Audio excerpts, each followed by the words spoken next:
Thank you for turning into Bridging the Geekdoms with Robert and Colton. If you like this and more, check out Fandom Vibe, #Farside, Nerdocalypse on the Nerdocalypse Podcast Network on Patreon for $1 a month, where you can get this and bonus items.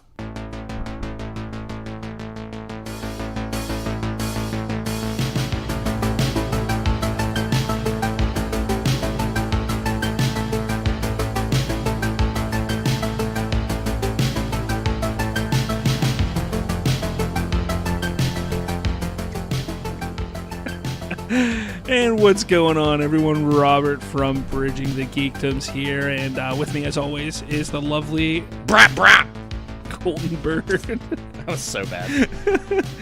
Oh man, so it's been a couple weeks. It's been a while. It's been a while. Yeah, last week we skipped a week. Had some things going on, but we're jumping back into things this week. What? Shit's nuts. So what's going on with you, my man? Well, I'm sore. I'm also tired. Airsoft kicked my ass. As I think it did to everybody else that went. Yeah. It was rough. It was a cold, rough weekend. But had some good times, good drinks, good friends. Good times. Things I should probably remember, but I won't. Yeah. We got some exciting news before we dive into everything. I do want to talk about a new show that's going to be coming out this Halloween, part of the Nerdocalypse Podcast Network. It is called Farside. Now, it is... You would type it out, hashtag, or not type out hashtag, but it's #Farside. So #sign Farside. But it's #Farside. It's about it's going to be a podcast about all the weird, the strange, and the paranormal in the world. There should be an episode of me. I'm looking forward to seeing what the guys at Farside bring. I'm going to be on there. I don't know if I'll be on every episode, but I will be there from time to time. So make sure you check it out. I'll probably stop by for a couple. You can subscribe to it now on iTunes, on Google Podcasts, on Stitcher, on Spotify, almost anywhere that you can find podcasts. You can subscribe to it now and be ready. So when episode 1 drops on Halloween, you're going to get it right away. I believe that they're going to do a special Halloween show where it's all based around ghosts and the paranormal and stuff like that. So I'm kind of looking forward to it. You can also find them on Twitter at Farside Pod, or you can find them on Facebook by searching Farside Pod on there as well, and you'll find them there. So that's the cool announcement there. As for me this past week, I've done a good bit. Let's see, I've watched the first 2 episodes of Titans, which, let me tell you what, man, I know there was a lot to worry about going into this show, and I'm not going to sit here and say that it doesn't have flaws, because it does. But it has far exceeded what my expectations were already in the first 2 episodes. It's just interesting. The main catalyst of the stories so far would be Raven, Dick Grayson. Essentially, those 2 characters are like the main components of the show. Are great. Brendan Thwaites, I think, is doing an excellent job as Dick Grayson. Like, you really feel like he's Robin. You really feel the dick. Yeah. And then this new girl, this 14-year-old actress, I don't remember what her name is, playing Raven, or Rachel is her name. She's damn good. Like, she was one of the things I was worried about, because I think Raven is such an interesting character, and you have to have that goth type of feel and look to you to really grasp it. Sadly, 2008 was 10 years ago. Yeah. So I was kind of worried about how they were going to utilize her, and just the uncertainty of what's happening with her and her not understanding who she is. I think she's portraying it perfectly. So if you haven't yet, go watch Titans on the DC Universe app. Again, it's just $8 a month, or I think it's $80 for the entire year. Well worth it. You will not be disappointed on this show. If you want to give us free subscriptions, DC Universe app, we'll advertise all day long. Yeah, but it's excellent. Plus, you can get a whole bunch of other stuff on there, so that's exciting. So yeah, I've watched that. Let's see. I got into the first few episodes of the new CW universe, so seasons. So I've watched Supergirl, Arrow, and Flash so far. Let's see, I've only seen the first episode of Arrow and Supergirl. I've seen the first 2 of The Flash. And Supergirl wasn't bad. They're really trying to push this whole transgender superhero person that's coming Yeah. into the mix. And look, I've stated this before. I think that Supergirl pushes their progressive views too much. They really try to shove it in your face. Yeah. I'm not a fan of that. If it happens fluidly and it flows through the story, that's fine. Yeah. But when that becomes the main focus and that's all they talk about in interviews and in articles. When there's a and, main villain and that stuff literally like that, is just like, I won't fight you unless you're a lesbian. well, they Like, haven't done that. yet.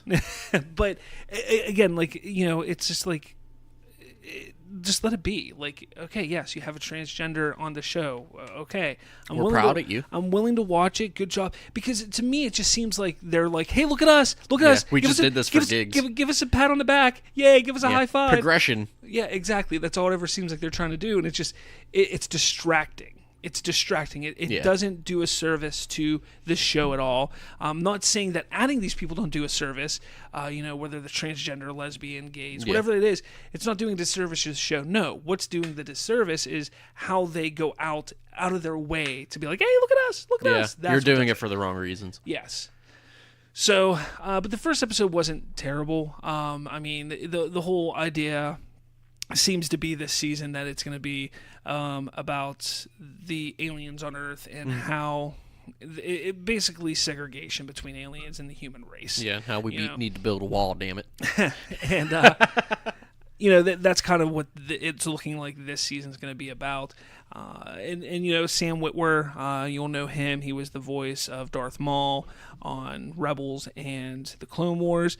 He's also been in movies. He was also Starkiller in the Force Unleashed games. So if you know him, he's actually the villain in this season of Supergirl. Again, I mean, that's something I think they should have been talking more about. Yeah. It's like, dude, we got Sam Witwer. Like, Sam Witwer is a huge character actor. Like, he's a big character actor, and they're not talking about it.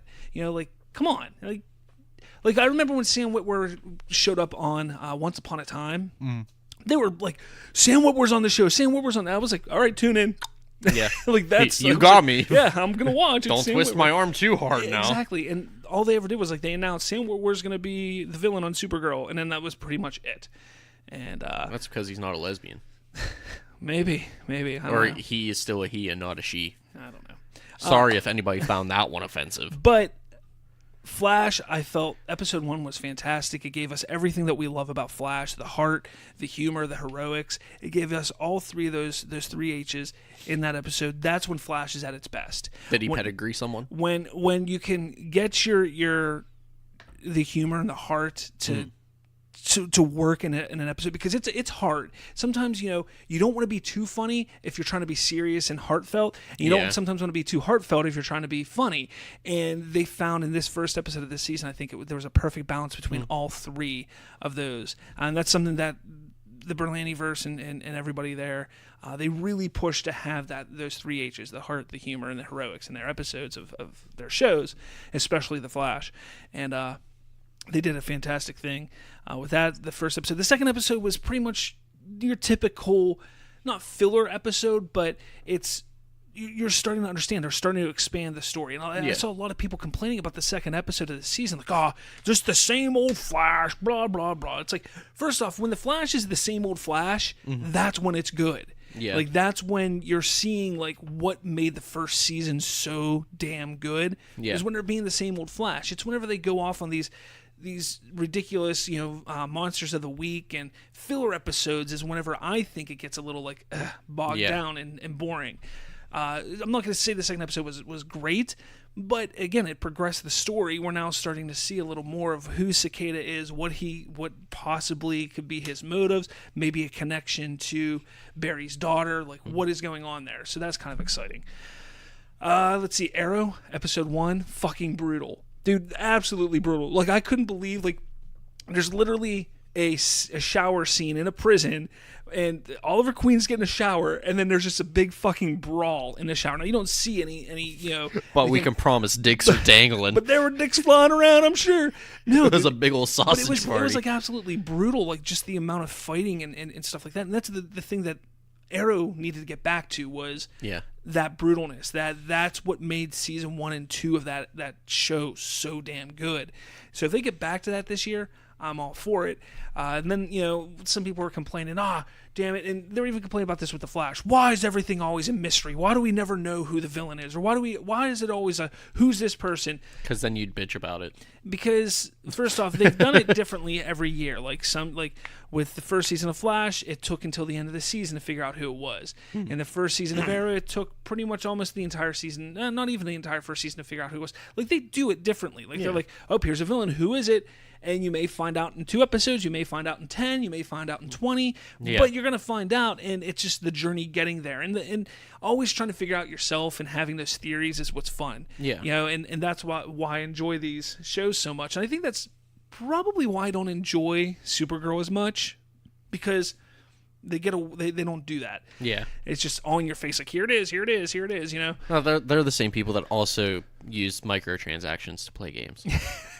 So, sticking with the CW verse, we got the crossover episodes being filmed currently, which come out in December. Elseworlds, exactly. That's what it's called. We've already seen some on the set photos that are kind of spoiler-esque a little bit. You see Superman, who's going to be there on the episode or on the crossover. He's wearing a black suit.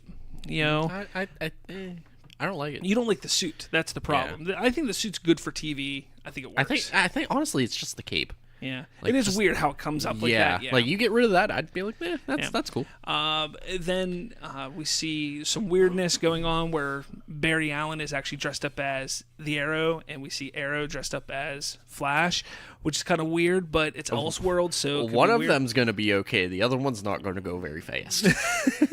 Let's see what else is there. Oh, and then they showed a picture of what could possibly be them going to Smallville and visiting Clark Kent's home in Smallville. And it's interesting because the picture that they took looks like it's the house that was used in the show Smallville. That's pretty interesting. If that's the case, that's pretty awesome. You know, nice little callback. Like, I know some people are like, oh, they're adding Smallville to continuity. No, they're not adding Smallville to continuity. It's a little Easter egg. They're thrown in like, hey, you know, hey, Smallville fans, we still got you. You know? Like this still happened. Exactly. You know, and I think it's really cool when they do stuff like that. So I'm looking forward to the crossover. I really wasn't at first. You know, we saw the first picture of Kat Kane, or Ruby Rose as Kat Kane, and as being Batwoman. I think it looks all right. Not too crazy about the costume. I felt it looked too comic booky. It didn't even look like a real picture. Yeah, it looked like comic or Photoshop. Yeah. Like, it didn't look like a real photo. If it was, awesome. It looks decent. I just want to see it in action. You know, like, I want to see what's going on. I'd much rather see her on set with it. Yeah. And I know you're all probably sitting there like, oh, you're going to get pissed off because Batwoman's a lesbian and you were just talking about progressive and blah, blah, blah. No, I'm interested in seeing it. Because she's an actual lesbian. Yeah, and we know that. And I'm hoping and I'm sure, as long as they handle it like they did on Legends. I think Legends handles that stuff perfectly. Like, there was that instance where Sarah Lance, you know, she's known to be a lesbian in the Arrowverse. And last season there was a character who was introduced who also is a lesbian. But it flowed. It was the relationship between Sarah and this character that was like, okay, she's a lesbian. They didn't go out of their way and make all these articles like and everything. A big old tattoo on her forehead, lesbian. Like that's just the stuff that bothers me. If they handle it like they do on Legends, I'm perfectly good with it. Are you okay? No, the title of this episode should be Lesbian. Jesus.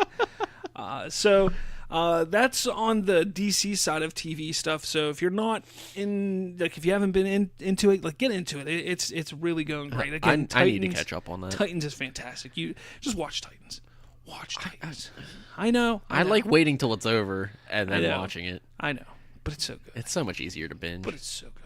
Speaking of binging, I caught up on Superstore. Did you? Yeah, it's cool. Yeah, I'm all caught up too. Yeah, actually, a new episode came out the other day. I need to watch that one, but other than that, yeah, it was cool. Yeah, good. We're gonna jump to the Marvel side of things real quick. Whee! Now, once we're all done here, I'll let y'all know. Colton and I did go see Halloween today, so we are going to review that here after we're done covering some of the other stuff that's been going on the past couple weeks. So we're gonna do some Marvel television, then we're going to do some movie news, and then we're going to jump into our Halloween review. That's the plan for today. All right, so Marvel television. What the fuck's going on? Nothing. So we hear a great purge. We hear like a week ago that Iron Fist, a little more than a week ago, Iron Fist is canceled by Netflix. Now, that kind of upset me. Yeah, I was critical of season 1. I thought it was ass. But season 2, holy fuck, that season was damn good. And I think it warranted a third season more than it warranted a second season. Yeah. And Netflix canceled it. So we're kind of like, oh, that sucks. But then it came out, oh, but don't worry, Danny Rand will be on other shows. And then I was just like, oh, that was the worst part of the season now. Like, fuck, you're taking the wrong parts. Damn it. So, they're like, okay, we're going to still have Danny Rand in some form or fashion. Okay, whatever. That's cool. And then a week later, they're like, by the way, Luke Cage is canceled too. Fuck! I'm like, what the hell? That season ended perfectly. Like, I want to see where that's going to go, and they canceled it. And they haven't said, don't worry, though, Luke Cage will be around. They haven't said that yet. Yeah. It's kind of weird. And I think it was kind of odd that they announced these cancellations right before Daredevil came out. Yeah. Because Daredevil season 3 just came out this past weekend. I'm about 4 or 5 episodes in, which it is fantastic. Dude, there's a scene in season 4, in episode 4, dude. It's fucking amazing. In a prison goes on lockdown, and it's fucking insane. I don't want to say much more because if anybody hasn't watched it or doesn't want to be spoiled, just fucking be prepared for episode 4. That's all I'm saying. Get to episode 4. Once episode 4 hits, it's full throttle. Just watch it. I'm telling you. Kingsman level scene. Better. Spoiler. So definitely check out Daredevil. It's this season's been pretty good. Kingpin, he's the main villain in it so far, and there's motives behind what he's doing, and you're not exactly sure how much of it he actually set up to put in motion. So it's kind of interesting to see that all play out. Watch Daredevil in like 2 weeks get canceled for season 4. Like, we're not announcing a season 4. Dude, I tell you what, like, that's what I'm kind of worried about at this point, because Jessica Jones is currently filming season 3, I believe, or they will be. I know that they've talked about a season 3. I don't know if it was actually official or not. I thought it was, though. But either way, like, that's the thing. Like, you sit there and think about it. Like, they're going to cancel these shows, and it's like there's so much more story to tell about them. And the great thing about these shows has been that when you're in that lull of no Marvel movie, you have can watch these. And that's who are you kidding? You can watch Ant-Man. Oh, boy. And Ant-Man and the Wasp. Oh, God. It's my favorite. Fuck Ant-Man. But that's kind of the thing. It's kind of like, we had Ant-Man in July. Since then, we've had nothing. Iron Fist, Luke Cage, and now Daredevil to hold us over until Captain Marvel. And then Punisher should be coming out soon. And that's been great because it's been kind of like, okay, we got Ant-Man and the Wasp. That was and I want more. Oh, here's Iron Fist. Oh, man, I want more. Here's Luke Cage. And then it was Iron Fist. And it's like, oh, I want more. And then it was like, here's Daredevil. And you're like, oh, I want more. And they're going to be like, here's Punisher. Oh, I want more. And then here's Captain Marvel. And like it worked out perfectly in that regard. And I just feel like if they're going to be canceling these shows, we're not going to get them. Now, there is still hope. I'm not going to say how much hope because I don't know. I don't have any insight or inside information, obviously. But there's always a possibility that these get moved over to the Disney streaming app or streaming service that is going to launch in 2019. And if you really think about it, they canceled Iron Fist now. If they launch that app in mid to late 2019 like they plan, that'll be roughly a year since the final season or the last season of Iron Fist and Luke Cage, where they could drop it at that point, and it's not going to really feel like you missed out. Yeah, like it's the same. So it's a possibility. I'm sure that's something that they're exploring because they're going to want Marvel product and properties on there. Yeah. That's why they're doing the Star Wars show, because they want to make sure the Mandalorian, they want to make sure that there's something that's Star Wars related right when it comes out. Yeah. That's why they bought Fox, because they want to make sure they have different types of content that you can't get anywhere else. Yeah. Like, I'm sure we'll see episode 8 and Rogue One, and probably Clone Wars taken off of Netflix too. That those can't go off until 2021 or 2022 or something like that. Wow. So, and like that's the thing, like they have these deals with these different streaming services, so they can't put that stuff on theirs until those deals are done. I'm sure there's probably a buyout option.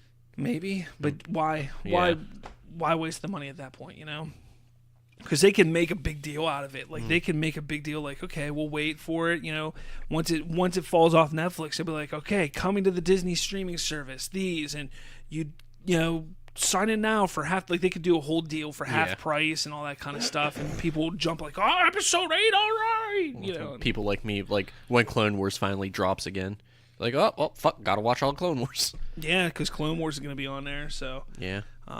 Even though I own them all on Amazon, so it doesn't matter. The new... Yeah, the new one. The new season that they're doing is going to be on there. Can't wait for so. that. I gotta rewatch that. Again, there is hope that could jump over to or the Marvel shows could jump over to that streaming service. Hopefully. I think it's a grooming for it. Yeah, I think it'd be a good idea.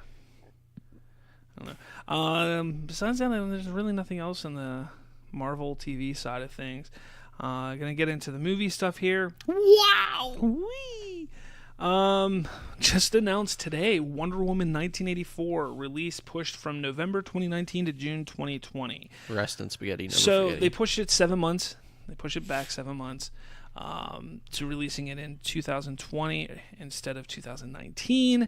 Now, 2019 was looking to be like a big year for DC. I mean, it was going to start with Shazam in April, and then it was going to be the Joker, I believe, in October or November, and then it was going to be Wonder Woman in November. Yeah, something like that. And like big year, like 3 movies. That's kind of the Marvel norm. Like you get 3 movies a year, and I was looking forward to it. Like having movies, to look forward to. So them pushing this back out of 2019 into 2020, it kind of worries me a little bit. Not because of anything for Wonder Woman. I'm not worried about Wonder Woman at all. They have more than enough time. Even if it stayed at the November 2019 date, they had more than enough time to film, post, edit, all that kind of stuff. They could have made the movie twice. Yeah, exactly. So, at this point, they can make it like 3 times now. So I'm not worried about Wonder Woman. What I'm worried about is what did they initially have lined up for 2020 that we're not getting now?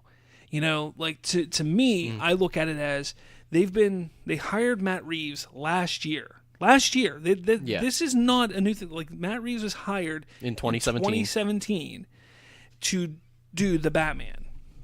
He then was like, I'm going to wait until I'm done with the whole Apes movies, which ended. Actually, that was last year, wasn't it? That was 2017, wasn't it? The Apes movie came out?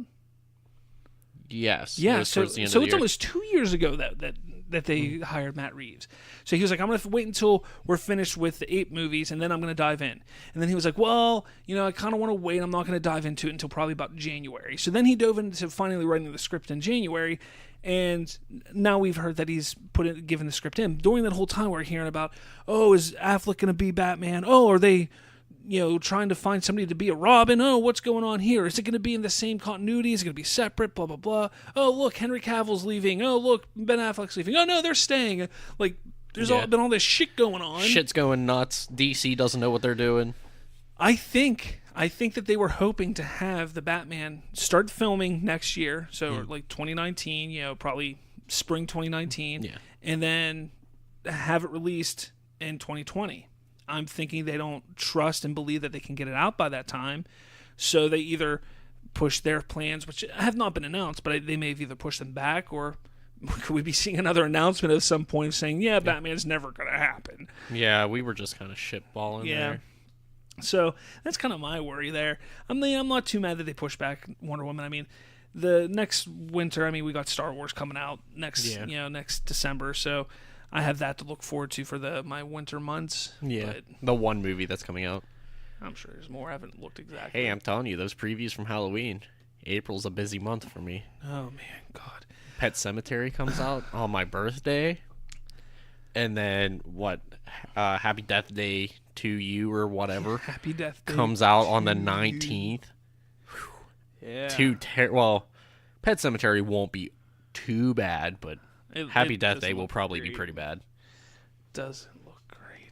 Did you hear that they changed Dick Grayson's name in the comics? What did they change it to? No. Rick Grayson. Oh, because Dick was offensive? No.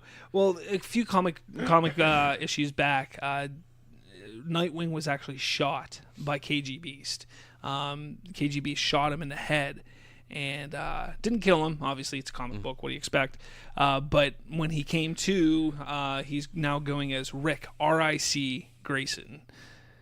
Sam. Like, I guess that's what concussions can do to you. I guess that's what happens. Yeah. No one knows who you are, so you go by your own name. Yeah, I guess, you do you, man. Do you. Or did he, develop a lisp? And Dick turned into Rick? I don't think that's how that works. It could. I mean, it's a comic book. You never know. I mean, you're not wrong. Yeah. Did you hear about LeBron James reportedly trying to be producing a Friday the 13th reboot? Sadly. Never clicked on the article, though. Yeah, I'm not going to click on it. The same interest I had in it. Yeah. It's not. Look, the last remake of Friday the 13th they did was ass. Even though Caitlyn from The Flash was on it and stuff, but again, she's not a great actress. But Oof. that movie was just absolutely trash. Like, it was trash. You're not telling me nothing I don't know. So the fact that they're thinking about rebooting it again, and we're going to get into our Halloween review here shortly, but I think a lot of those reboots are going to rely on how well Halloween does. Yeah. Or did. I guess technically did. At this point, it's probably going to be dead. Yeah. Let's see, what else? Guillermo del Toro is going to be doing a stop-motion Pinocchio for Netflix. All right. So it's going to be all fucking weird with Pinocchio having eyes in his hands and big robots probably fighting in the background or some shit. Hey, I'm totally ready for it. I love him. I love him. No, I love Guillermo del Toro also. I think he's... Can't pronounce his fucking name, but... Guillermo del Toro. I just say Del Toro. Del Toro. I can't pronounce his But first you could be name. talking about Benicio del Toro. Well, you'll know what I mean. When I say the dude that made Pan's Labyrinth, you would know. Okay, there you go. So I really like the dude that made Pan's Labyrinth. You know, Del Toro. Benicio. Oh, no. No. The guy that did Pan's Labyrinth. Can't say his name. Guillermo. Insert Spanish name here. Del Toro. Del Toro.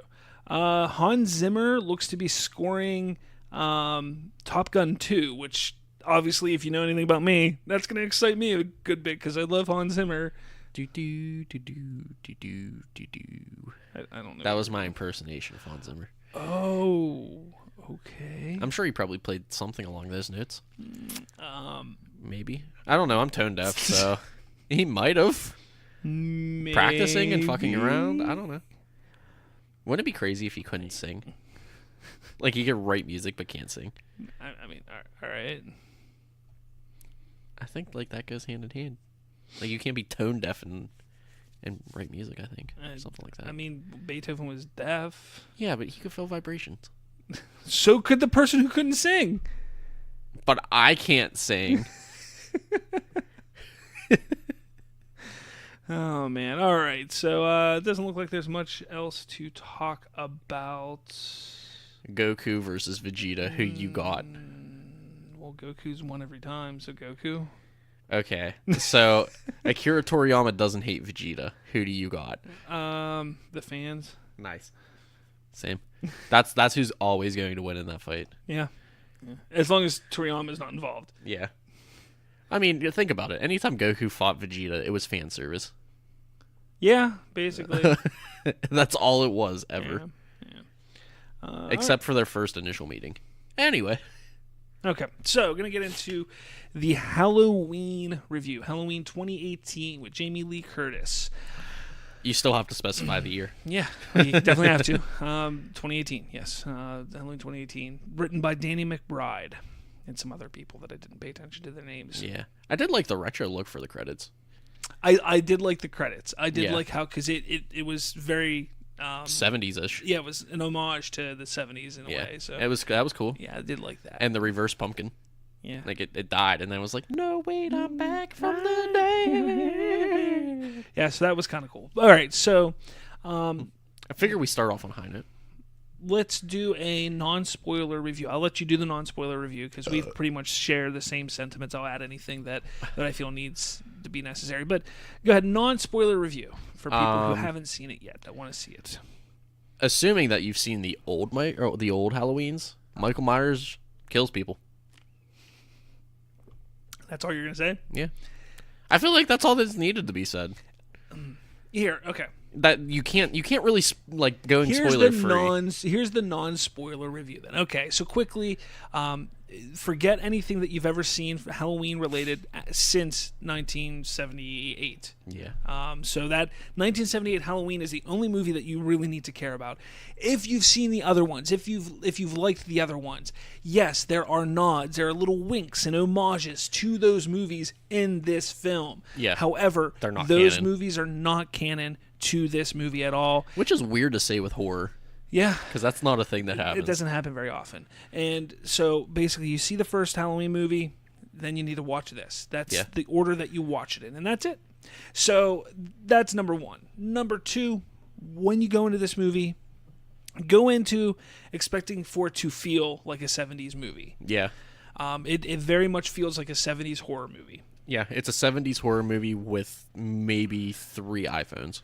Yeah, there's really not much use of technology in the movie, which is kind of neat.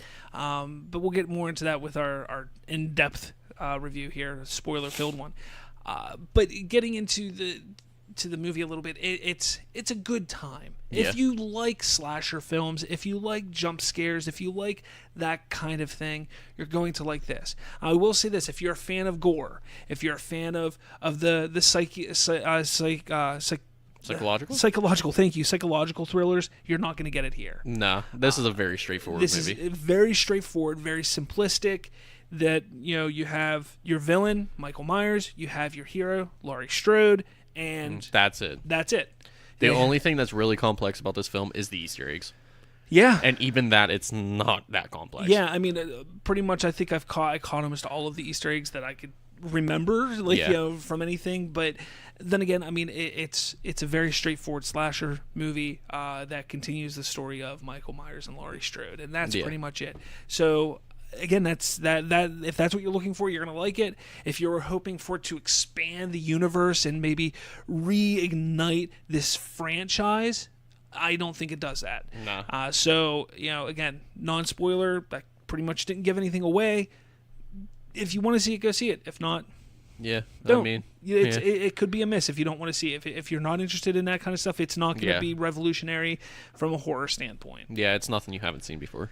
Yeah. All right, so we go with the non-spoilers? Yeah. All right, so 3, 2, 1. And we're going to talk spoilers now, so go ahead and click off if you need to. 1, 2, 3. All right. So you go. No titty. Yeah, there's one titty.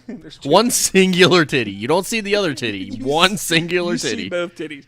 Now, here, it's funny that he brings it up because in modern day horror, everything's sex. Yeah, I mean, there's always sex, and I think more so in the old horror. Like you're talking about like 90s and 2000s. And 2000s, like there was so much always like just they're just fucking gratuitous nudity. Like they're just rabbits out there.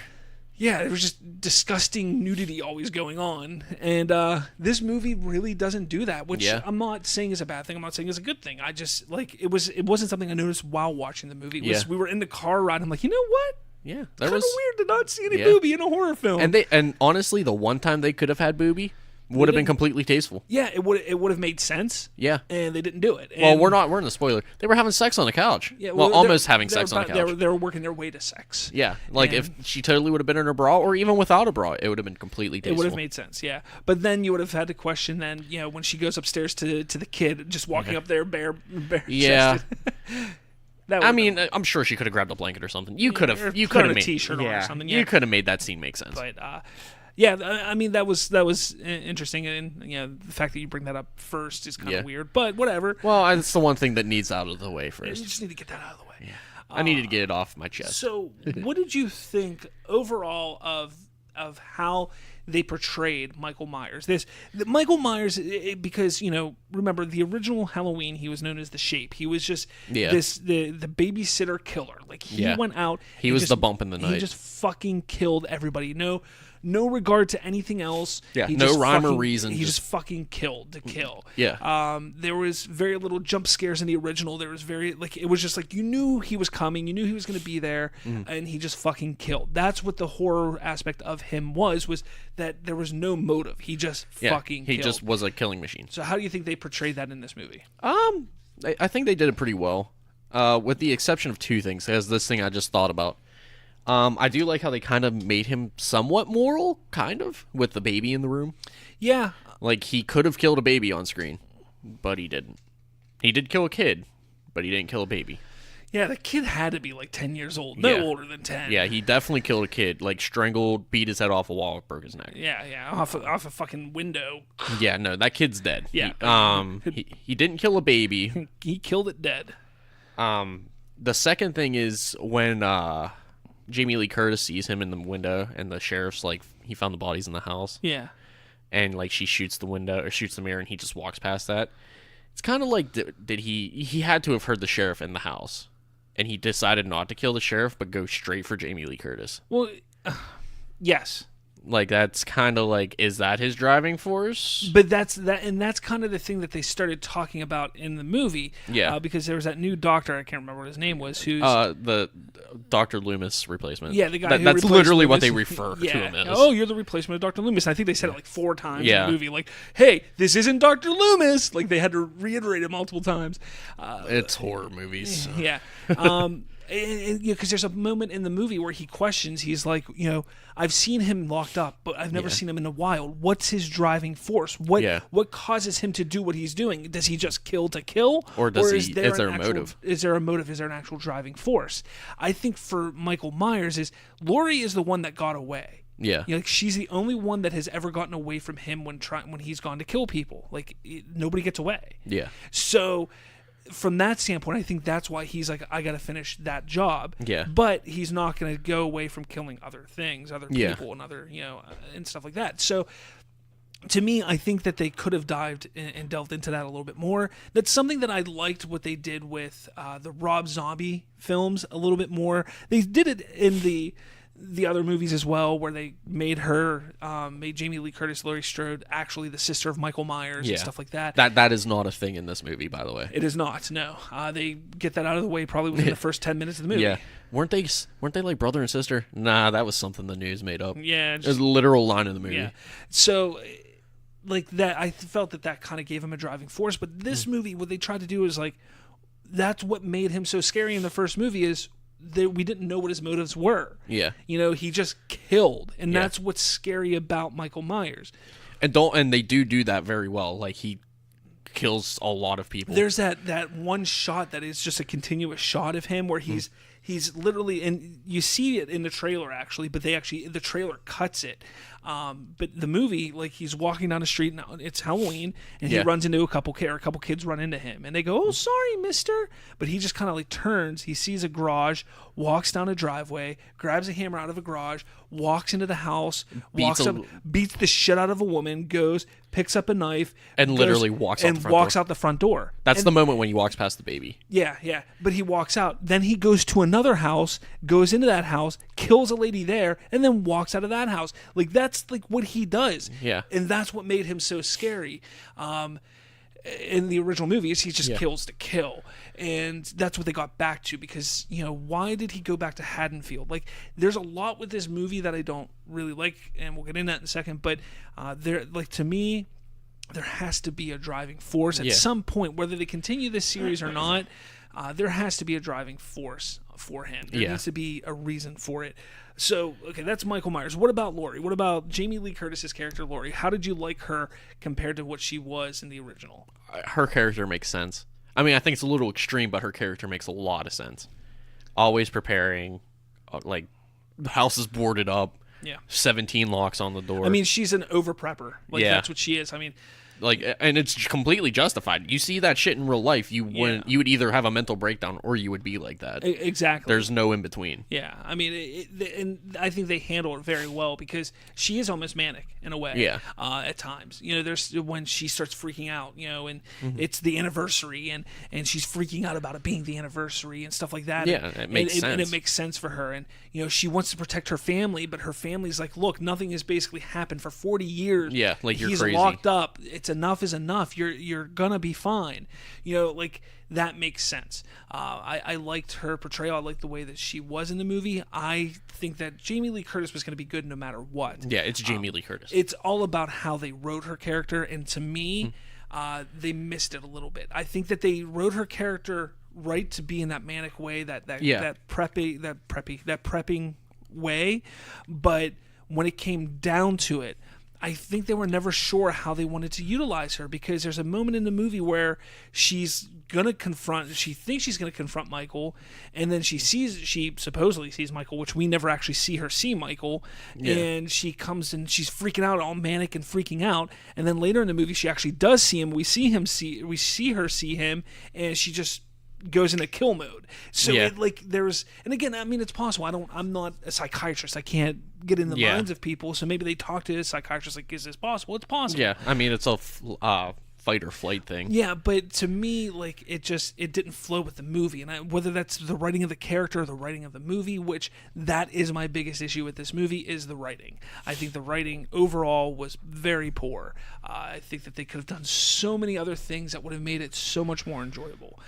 Also make the ending make sense.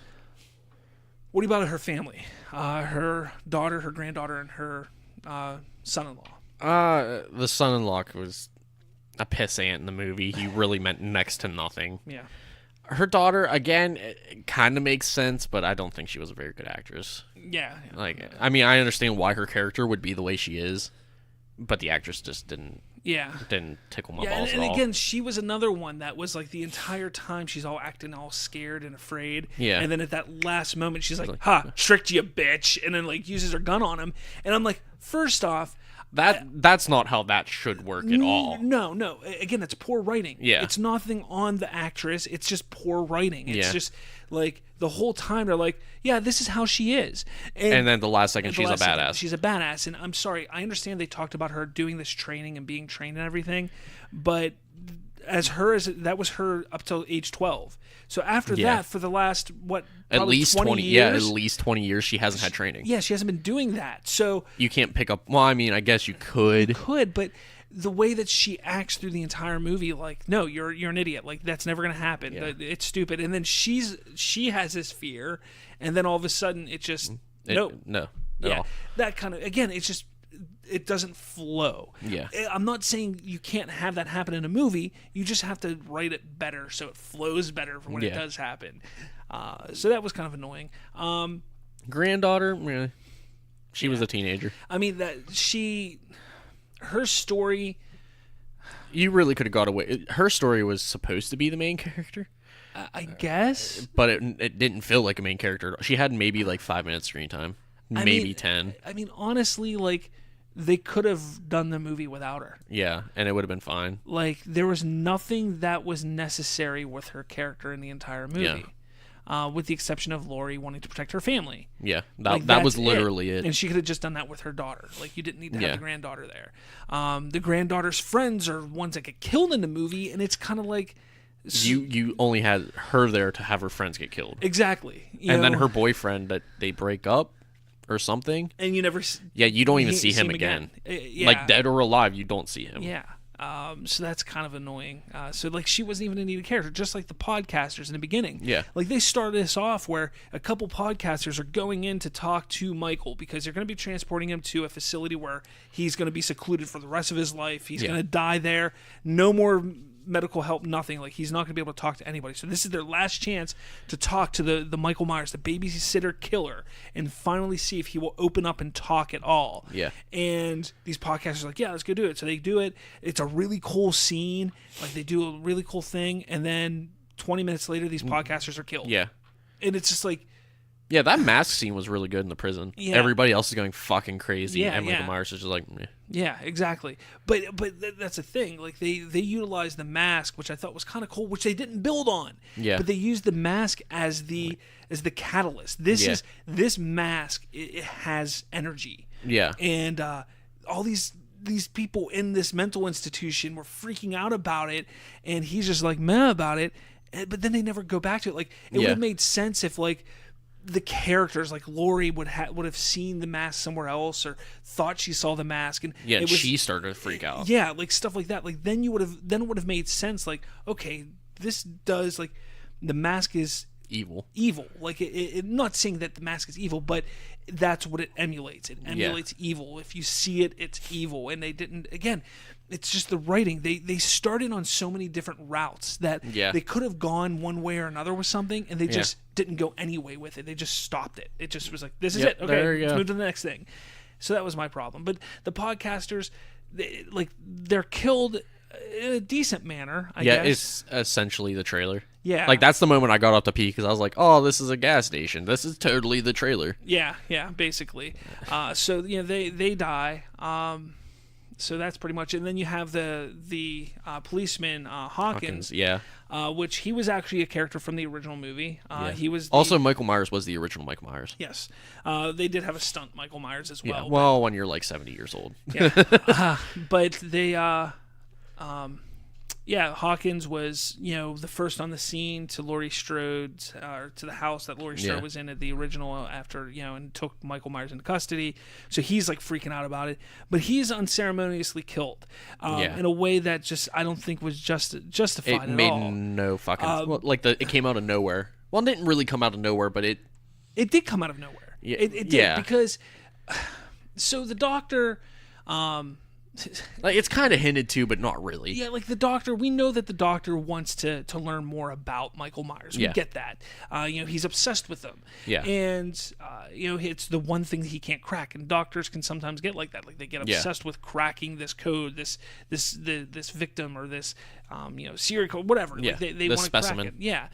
So that makes sense. And he's like, remember, like at one point he's like, remember, he's state property, so you can't kill him. And first off, no officer would ever take that. Like if the officers are trained, like you protect. If you're an immediate threat, like, you're gonna die. Yeah, like you kill something that's a threat. You take it down. I think that's just common human nature. So he ends up, he sees him walking down the street, so he fucking hits him with his truck, which I thought was a little bizarre, but that's what he did. But I would probably do the same thing. But I mean, if you think about it, like look at what he's witnessed, from 40 years ago to now. He's seen all these killings. Why the fuck not? Just take him out.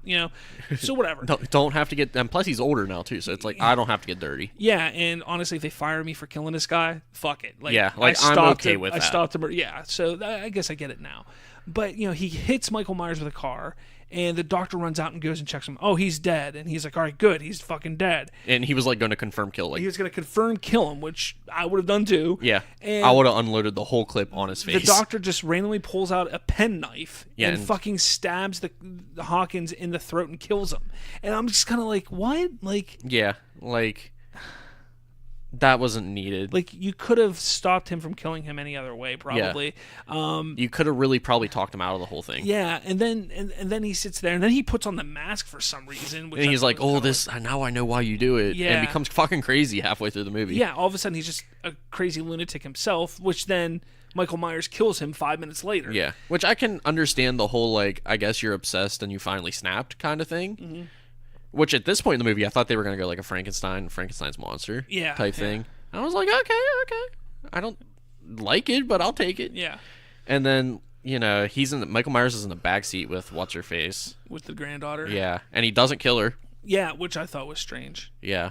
Which then again, maybe he was like, oh, doctor. Maybe he goes in order of oldest to youngest. I don't know, but again, that hits the writing, Yeah, what's the point? The doctor, if Michael Myers would have killed the granddaughter in the car, the doctor would have sat there and let him do it. Yeah. And then after she killed her, he could have then killed the doctor. Yeah. Or vice versa.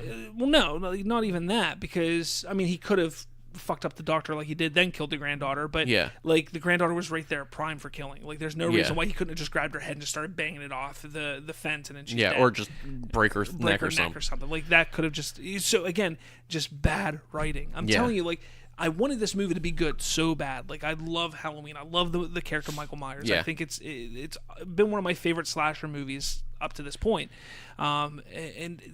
Just the writing, just to me, there's so many flaws in the writing of this movie. Yeah. Unless it was priming her to be the next Jamie Lee Curtis or something. Maybe. But even the ending doesn't even allude to that. Yeah, but then it doesn't work. There's even moments in the movie where, Jamie Lee Curtis, Laurie, she's like, at one moment she goes, I've prayed for him to get or to break out for so long. Yeah. Because I want to kill him. And they're like, well, it's stupid for you to do that. Now, let's take a step back. So what we know so far, up into this movie, we know that Michael Myers was being transported from a hospital to a prison to be locked up. It's that transport that wrecks. That transport wrecks. He gets loose because the transport wrecks. Yeah. We never learn why that transport wrecked at all. Yeah. I think the doctor said he got loose and killed the driver or something like that. Yeah, but that's kind of come on. If that was plausible, he would have broke out when the podcasters were there. Exactly. Or at any time when he was outside. Exactly. And it wouldn't have been that easy for him to break out of that. Yeah. Like, I'm sorry. It's just that would have been, they would have taken precautions so he couldn't. Yeah. So, Even if it meant transporting by himself. Yeah. Like that. Exactly. And also, if there's a whole bunch of maniac people out and about when the old guy and his son first go there, wouldn't you think one of the crazy people would have attacked him? Yeah. Like, so you got that. So it wrecks. All right. So later in the movie, you hear Laurie talk about how she wished that he would escape. But there's also a moment in the movie where she is sitting outside of the hospital as the transport is starting to leave. Yeah. She's sitting there and she downs a little bottle of Jack Daniels and she has a gun with her. So you're kind of like, okay, what is she doing there? Is she going to try and confront him and kill him? And then she just freaks out and the bus drives by and that's it. What would have been fucking amazing is if Laurie would have been the reason the bus crashed so he could escape, so she could finish him off and take him out. Or she just attempted right then and there. Yeah, like that to me would have made sense to what her statement was later on in the movie, but her statement at that point doesn't mean a damn thing. Yeah, I wish that he would have gotten out. Okay, well he is now, so fucking do something about it. Yeah, oof. It's pointless to even bring it up. But if she would have said, I've prayed, and maybe, because there was even a mention, I thought you quit drinking, you know? Maybe make it where she was drunk and doesn't realize that she ran the bus off the road. Yeah. And she doesn't realize she is the reason. Like, they could have done something really interesting to her character and her dynamic, because then not only would she have to suffer with the idea that Michael Myers is out, but then she's the reason that these people are dying. And that would have added another dimension to her character and character building. And if they wanted to continue the franchise on, that could have been interesting. Yeah. You know? So that you got that. But then I thought, okay, they're not going that route. Maybe they're going to go with, it was the doctor, because there was a moment where he goes, we've seen him locked up, but we've never seen him in the wild. So I was like, well, maybe he's the reason that the bus crashed, because remember early in the movie, he's like adamant about getting on the bus with them. Yeah. So I'm like, oh, maybe he's the reason it wrecked. But they don't dive into it because they kill him off too quickly before he can explain anything. Yeah. And it's just like, I get it. This is a slasher film, so people die, but you need story too. Don't pull a Saw. Like, see, I love Saw. The first Saw I think is great. But the story after the first one makes no goddamn sense at all. Yeah, well, that's because it's like things take place in different times. Like, there's like the fourth one takes place during the first one, and the third one takes place during the 12th one, and I don't know, it's all fucking weird. But still, no coherent sense. But again, just writing. Like, that was the issue with this movie. The portrayals of characters were good. The writing is just what ruined it for me. And, the pointless killing of certain characters that really, like, why did you introduce these characters because they just connected. They almost all the kills, with the exception of maybe 3, all had a connection to Laurie or her family. Yeah. And I'm just kind of like... And they were on screen for 5 minutes max. Like, if you want to go the route of just killing random people, kill random people. Yeah, don't make them have any emotional or attachment. They don't to anybody. always have to have an attachment to. Just fucking ruthlessly kill people. Exactly. You can make it a neighbor. Boom. There you go. Yeah, I mean, to me, because that's who Michael Myers is. He just goes and fucking kills and kills and kills. We did get had by one jump scare. Yeah, which was fucking stupid. And it sucks because I don't get had by jump scares. Yeah. But this one got me, and it was just stupid because it wasn't even a Michael Myers jump scare. It wasn't even a jump scare that mattered. And that was another. It was a jump scare that shouldn't even have existed. Yeah, and that was something that bothered me with the directing. The writing was bad, I think, overall, for the most part, like more so than not, it was bad. But the directing, the amount of times they tried to do or something like that, like they bang on, something gets banged harder than it should to try and scare you. It happened way too often and just at the wrong moments, and it just was like, come on. Like there was one moment I just shook my head. I was like, really? Like, this is ridiculous. Like, don't do that. Like, that's not good directing. Stop it. Like, and just thinking about it now, Michael Myers never did make it to Laurie's daughter's house. Like, wouldn't you think that'd be a place he would go? But why? Why would he go? Why would he even think to go there? I mean, you're on a killing spree. Might as well just go house to house. I mean, eventually he would make it there. Yeah, eventually he would have made it there. But I mean, he was pulled aside because he saw Laurie. Then he went after Laurie, but then Laurie got away, and he was walking down the street and found the kids, and then blah blah blah. Like, there was things that led him to where he was going. to me, it just seemed like he was aimlessly walking, killing people. Yeah. Like, that was it. Like, if he was like, oh, I want to kill that person, he went and killed them. You know, like, that's all he did. That was fine for me. Like, his just walking around, I was like, okay, that's fine. But his, I mean, the story, like, why did they pull them out of, like, I get that Laurie's house was more secure, but really, was it? When it breaks down, no, not really. I mean, it really wasn't more secure. I mean... Lights don't do anything to Michael Myers. That was another thing. Why did she turn all the lights off? Yeah. Like, you turned off all the lights. Like, don't you want to be able to see in the rooms? Like, why turn off all the lights? Because if he gets in there, then you can't see him because all your damn lights are off. My thing is, if you turn off all the lights in your house, then turn on the huge-ass spotlights you have outside of your house. Hey, turn off all the lights inside so he doesn't know we're here. Click, turn on the big-ass floodlights. Yeah, like, oh, okay, what? And then again, there was a room. We see a scene where she walks through a couple rooms, securing bars and windows and doorways. But there's one room that has a wide open open window to a balcony, fucking wide open to a balcony. Like, what? No, that doesn't make sense at all to me. Also, her plan isn't 100% foolproof either. No, not in the slightest. No, because everything banked on Michael Myers supposedly going into the basement that was supposed to be the safe place where they were supposed to hide. Yeah, like that didn't make sense.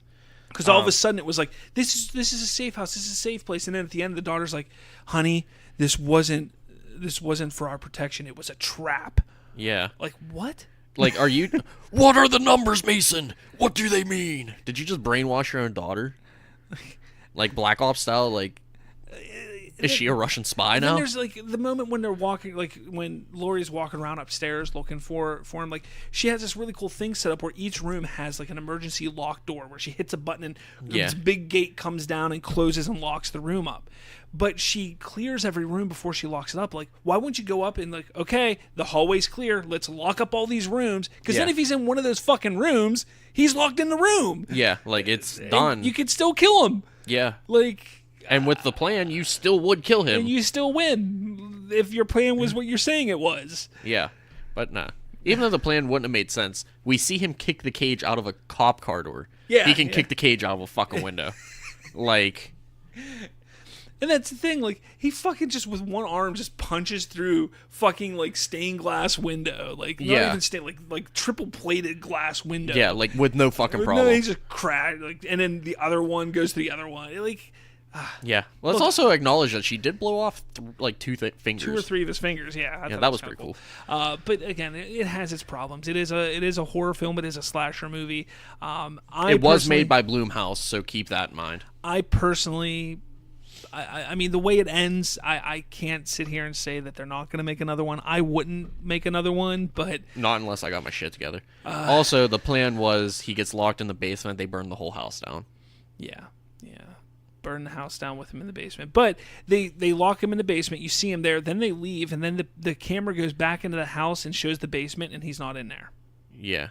But the basement had no fucking way out. Yeah, there's no way to get There was one way in, one way out. Yeah, and they fucking secured that. Yeah, that was what, like, maybe you could punch your way out? I mean, you're Michael Myers. I've seen you do some shit. Yeah, but no way in time for you not to be burnt completely. Yeah, so that just seemed a little unplausible from the point. But, you know, there's a moment at the very end where they're driving in a truck down the road by some stranger, and the granddaughter is holding a butcher's knife that she used to stab Michael Myers. Yeah. And she's holding it, it's got blood on it, and they kind of like focus on the knife, and then it cuts to black, and that's the movie. And it's kind of like... And then you get the 70s feel again.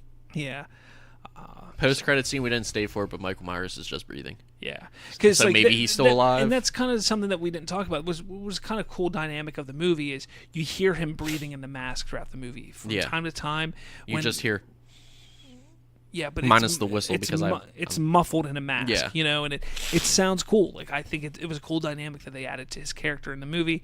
But then it also creates a whole bunch of plot holes, like when she's in the room clearing the mannequin room. Yeah, why do you not hear him? Yeah, like at all. Yeah. Like the whole house is silent. You would hear someone breathing. Yeah. Or even if you're that close to someone, you would hear someone breathing. Again, writing. The writing just wasn't great. You know, I don't know if it's because of editing, because they had to cut things out and they had to shorten it down. Yeah. But when that happens, like the thing people don't understand is, okay, if you say a movie's got to be 2 hours long or an hour and a half or 2 hours long, whatever, if you write a movie that, if shot, is a 3.5, 4 hour long movie, and then you shoot it and then you have to edit it down to 2 hours, you probably shouldn't have used that script to shoot the movie. Like sometimes you got to use a script that is like, okay, we shoot it, it's going to be a 2 hour movie. Everything is explained, we understand everything, and boom, there it is. Yeah. So I do expect us to see some kind of extended edition. I do. Oh, I'll totally get the extended edition. I do see that. But what do you say? Is it a go see or is it a not go see? If you like horror and you like the Halloween series, why the fuck not? I mean, I liked it, but I also am a horror slut. So if you like horror, why not? I mean, it's a Halloween entry. It's a killer movie. Yeah. It's a slasher movie. It's your stereotypical Blumhouse horror movie. Yeah. There you have it. From Colton, he's more the horror guy. For me, I don't think it's a C. Like, I don't think you need to see it. Coming from somebody whose favorite slasher villain is Michael Myers, I don't think it's a movie you have to see. You're not missing much of a story. No. Again, there's no story. There's literally no story to it. It's literally Michael Myers gets out and Laurie Strode wants to kill him, and Michael Myers is just killing people, sees Laurie, now he tries to kill Laurie. That's it. That's the story. Then burns in a basement. That's it. Does he? Yeah, does he? Question mark. Because like he breathes at the end. So are they making a sequel? Or are they waiting to see how well this one does? Yeah. Does this one being good mean we're going to get that Friday the 13th sequel or remake or reboot or whatever the fuck they decide to do? Yeah, I don't know. Hopefully not. Are we getting another Nightmare on Elm Street now? Are they just going to remake all the classics? Fucking Candyman, Lawnmower Man. Can we get a Puppet Master? Can we get another Night of the Living Dead? That's one I would get behind. Yeah, maybe. I mean, if made right.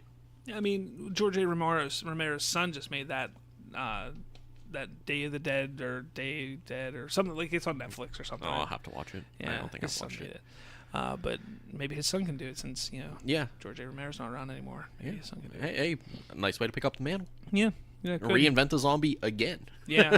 I mean, if you think about it, because, zombies really weren't a thing until Night of the Living Dead. Like, the modern zombie is based off of that. Yeah. And they've expanded. Like, you take a look at what The Walking Dead did. They expanded on the zombie genre. World War Z, the book, not the movie, expanded on the zombie genre. And you can even go in the video games with that. Like, Left 4 Dead did that. Yeah. All kinds of shit. Yeah, I mean, there's been so many things that are redone. Like, why not just go back to the classic? Go back to the classic and just, reignite and invigorate the zombie genre. Do it frame for frame, but update the zombies. And make it in color. I guess. Yeah. First one wasn't in color. And then they re-released it in color. Didn't they? I think I saw a colored version. They've already remade Night of the Living Dead before. I think twice. But, no, what I think is, you could go shot for shot. The thing is that movie doesn't hold up. Like, the story doesn't hold up because of our knowledge of zombies and because of what has happened, with the genre. So, honestly, if you think about it, I think that they would need to really update it and really make it different. Like, I still say they fucking missed the boat with World War Z. Like, that book, what Max Brooks did with that book is fantastic. They could have done a fucking anthology of that book. Just taken each story out of that book and made it a movie or made it a TV show where every episode is a different story in the book. Yeah. Because I didn't know it was a book. Read the book, dude. I'm telling you, because the book is simply this. It's a reporter interviewing people who lived through the through the war against zombies. And he's interviewing different people, whether it's just normal people, military people, what have you. He's just interviewing anybody he can get. Yeah, like there's there's two stories that really stuck out in that book for me, and the one is where there's a pilot who gets stranded in the woods, and he keeps calling on the radio hoping for somebody to help him and stuff like that, and he's just stranded in the woods. But fuck, I can't even remember now what happens. But anyways, it's really cool because you're hearing this story of this pilot trapped in the woods in a tree because there's zombies below him and stuff like that. My favorite one, though, and I probably exaggerate on it a little bit because it's been a few years since I've read the book, but I believe it takes place in Japan. Or somewhere. Saudi Arabia. Nah, I mean, it's either Japan or China or something like that. But this kid, he lives at home, and he's somebody who just sits in his room all the time and plays video games. All he does is sit in his room and play video games, And Me. the world falls apart. There's an apocalypse while he's in his room playing. So he has no idea what the fuck happened. So he one day he gets out to go see his parents out in the living room or whatever, and they're not there. Like they're just there. gone. So he's like, what the hell? So, he kind of, TV doesn't work, nothing like that. So he goes to leave, and there's zombies out in the hallway. He's like, what the fuck? So he ends up climbing down because they live in a high rise. So he like jumps from like floor to floor outside on the balcony to fucking escape. And, he fucking escapes into the woods and stuff like that. Like, it's fucking insane. Like, That's crazy. Just stories like that. But the amount of depth and information that he gives about zombies, like that movie has nothing, not a single fucking thing to do with that book. There's no connection in any way. They just took the name and the zombies are completely different, everything. Like they found out like the best way to take on zombies, they would utilize dogs, and they would send dogs out to bring the zombies to them. And they would line up like old style, like with like muskets, like back in the day, like revolutionary time. And they would line up where they would have people kneeling down and people behind them. And they would start shooting. Once the ones were done shooting, the next people would start shooting so they can reload. And it would just go back and forth between the two of them shooting, just taking out these zombies that are walking towards them. Then there's like there's things that happen like 5 years after the war where zombies just come up on shore because they were in the ocean and shit. Like, dude, it's fucking insane. Read this book. That's actually crazy because that's not too many things you see with zombies. Like, or did they get washed out to sea? Because they don't die. Yeah, dude, I'm telling you, read the book. Then in that case, are shark zombies? It's such an interesting read because you can read like one or two stories a night and then put it down and then go back to it a few nights later. Yeah, it's not one thing that you... So some stories are a couple pages long, some are like 5 or 10 pages long, but dude, it is so good. I wonder how much it is on Amazon. I don't know. If I still had it, I'd let you borrow it, but I don't know what happened. I gotta look. I'm gonna look this up. Oh, that's not Amazon. There we go. I wonder if the Kindle edition's cheap. I'll get the Kindle edition. Yeah. I don't know. I think that's been our show. I think it was a pretty cool show. So next week is going to be Halloween. So happy Halloween to everybody who will be celebrating Halloween in any certain shape, way, or form. What are you going to be? I don't know. Is it called the oral history of the zombie war? Let me see what it looks like. Yes, that is exactly it. Well, it's $10 paperback. That's not bad. No, it's really good. Definitely check it out. Well, $10 on Kindle.